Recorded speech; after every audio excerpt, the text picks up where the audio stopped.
CM Revanth Reddy మోదీని legally converted BC అన్నందుకు BJP నాయకులు హైరాణ పడుతున్నారని టీపీసీసీ చీఫ్ మహేష్ కుమార్ గౌడ్ అన్నారు. 1994లో గాంచీ అనే కులాన్ని మోదీ బీసీలో చేర్చారని తెలిపారు. 10 ఏళ్లలో ఓబీసీ ప్రధానిగా మోదీ బీసీలకు చేసిందేమీ లేదని విమర్శించారు. తెలంగాణలో కులగణన దేశ చరిత్రలో నిలిచిపోయే అంశమని అభిప్రాయపడ్డారు. బీసీల మీద బీజేపీకి చిత్తశుద్ధి ఉంటే జనగణనతో పాటు కులగణన చేయాలని మహేష్ కుమార్ గౌడ్ అన్నారు.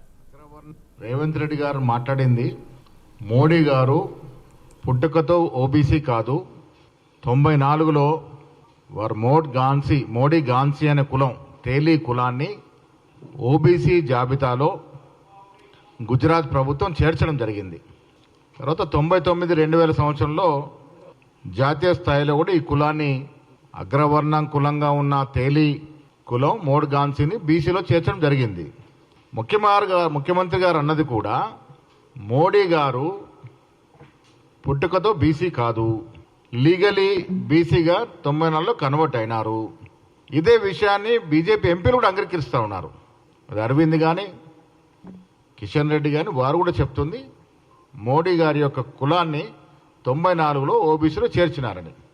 ఇవాళ మోడీ గారు పుట్టుకతో బీసీ కాదు, లీగల్లీ కన్వర్ట్ అయినటువంటి బీసీ. దాని కారణంగానే ఓబీసీ ముసుగేసుకున్నటువంటి మోడీ గారు ఈ దేశంలో బీసీల కోసం చేసింది ఏమీ లేదు.